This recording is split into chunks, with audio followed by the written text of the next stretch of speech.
Alors là, c'est des anciens piliers de la première cabane qui a existé sur l'île aux Oiseaux, la première cabane Tchanké, qui appartenait à M. Pibert. La concession a été donnée en 1883 et elle a été reprise par Gabriel Mozas, qui était un grand copain de grand-père. Et grand-père et Mozas allaient souvent dans cette cabane. J'y étais quand j'étais petit. J'avais une trouille terrible parce que dès qu'il y avait un coup de vent, ça craquait, ça hurlait de tous les côtés et j'avais vraiment beaucoup la trouille.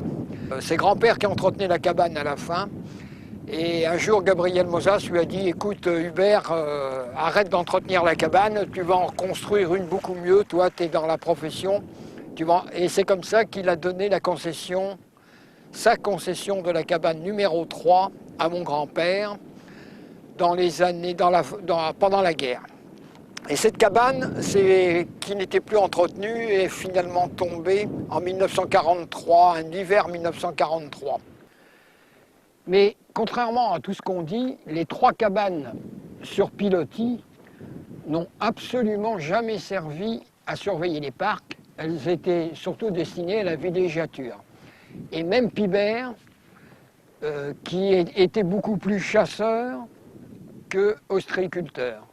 Mon grand-père, Mozas, Laporte et Landry ont fait des parties de chasse mémorables dans cette cabane numéro 3.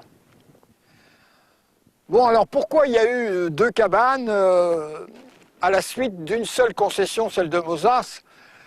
Eh bien, c'est que le fils Mozas avait des fils, et un des fils Mozas a fait une association avec Landry et Laporte, l'association des 3 airs, et ils ont obtenu la concession de la cabane numéro 3 et commencé en 1945 à construire la cabane. Mon grand-père, voyant ça, a vu un peu rouge, surtout qu'elle était construite à l'endroit où il avait choisi de construire la sienne.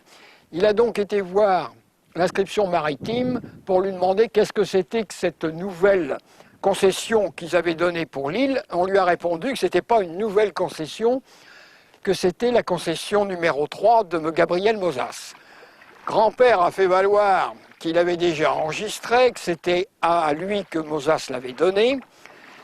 Et donc les affaires maritimes ayant reconnu leur erreur, ils ont décidé de faire démolir ce qui avait été commencé de construire par Landry.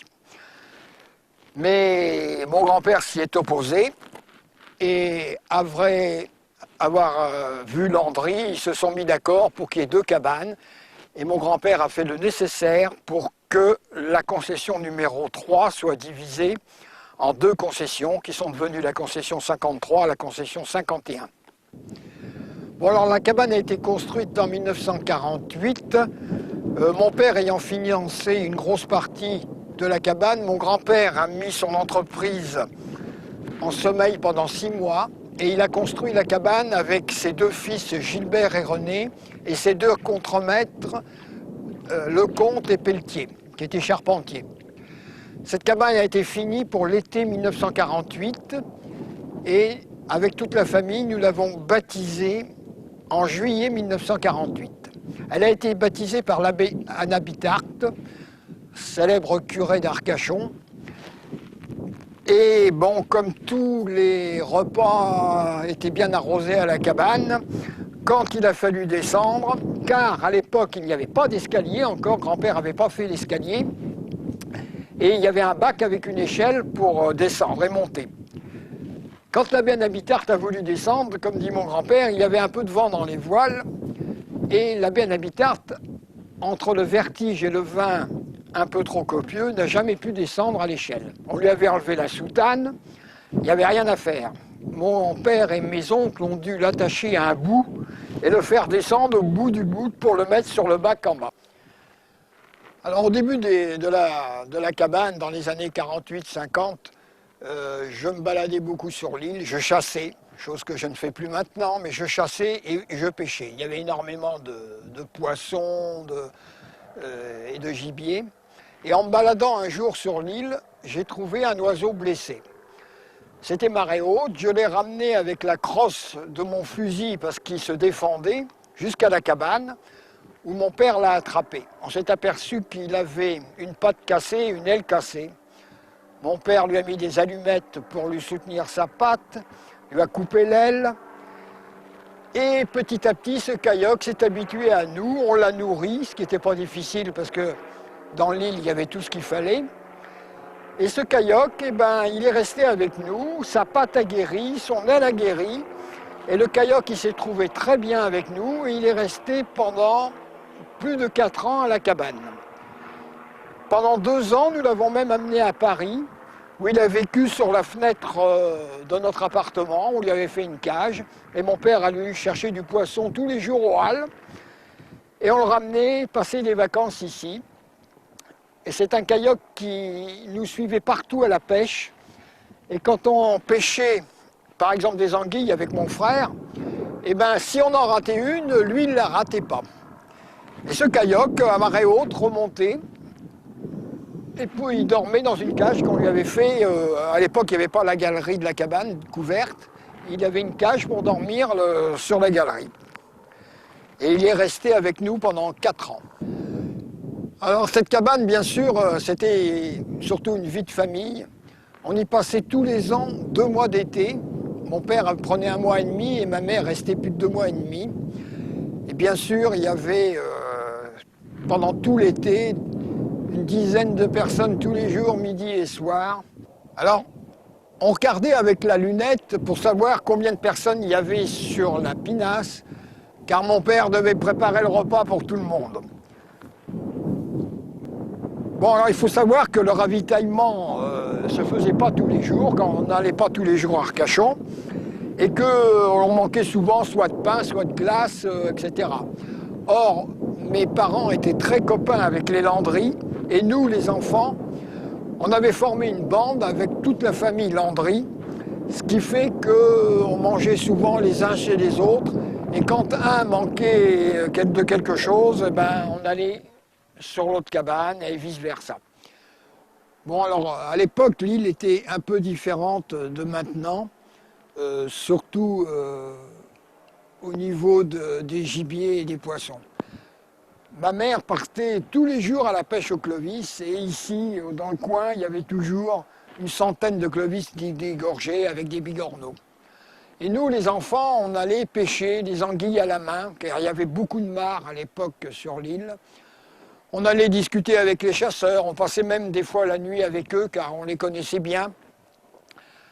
On pêchait aux garoulettes. Aux garoulettes, c'était une espèce de petite de filet qu'on traînait à chaque bout, et on pêchait les ristéous dans les estailles quand l'eau montait. Les ristéous, c'était des petits mules que mon père faisait en friture. Enfin, il y avait de quoi s'occuper, la chasse, bien sûr. Il y avait énormément de gibier. Quand mon père manquait pour un repas de quelque chose, il nous disait « Allez les enfants, allez me tuer quelques oiseaux », et on allait tuer. En un quart d'heure, on avait de quoi manger pour le midi ou le soir. Oui, alors il faut vous dire qu'au début des années 50, il n'y avait pratiquement aucun bateau sur l'île, à part les 2 pinasses, les 3 airs et la Jean-Claude. On voyait rarement un bateau s'aventurer jusqu'ici. Et c'est ainsi que nous, on avait un boxeur qui s'appelait Lucky, et qui dit qu'il voyait un bateau arriver, aller faire la chasse, et les gens ne pouvaient pas descendre.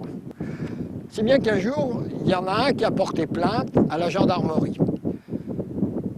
Et un jour où j'étais parti avec Yuki à Arcachon faire des courses, la gendarmerie est arrivée à l'île et est venue voir mon père en lui disant qu'il y avait une plainte, qu'un chien énorme faisait la chasse aux gens, leur faisait peur.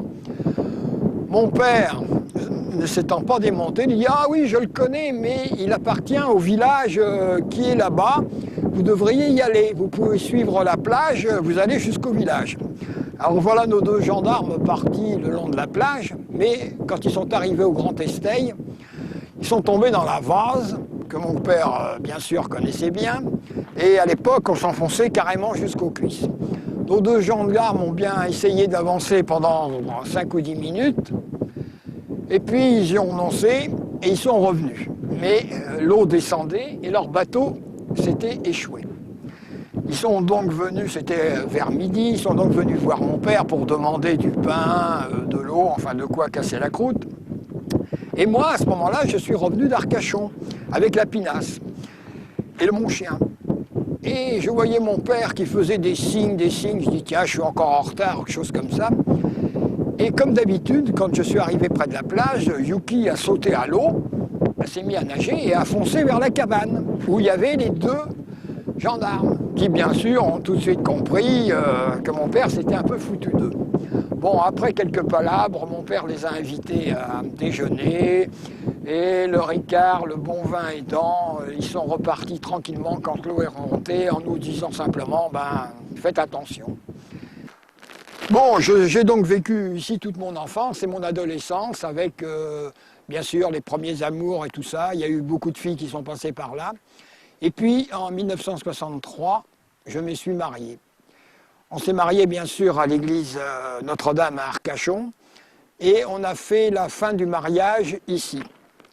Avec, bien sûr, tout ce que ça comporte. Et il y avait une soirée magnifique. Il y avait l'eau montée. Et on voyait toutes ces lumières, que c'est magnifique la vue le soir, hein, toutes les lumières qui se reflètent dans l'eau. Il y avait un calme, on restait même, on était pourtant une vingtaine, on restait en silence, rien que pour écouter et voir ce spectacle qui était magnifique. Ça, c'est un souvenir merveilleux. Voilà, je vous ai un peu raconté quelques histoires de la cabane. Et moi, il me reste mes merveilleux souvenirs, des photos, des films que je transmets à mes enfants qui ont vécu sur cette cabane et à mes petits-enfants.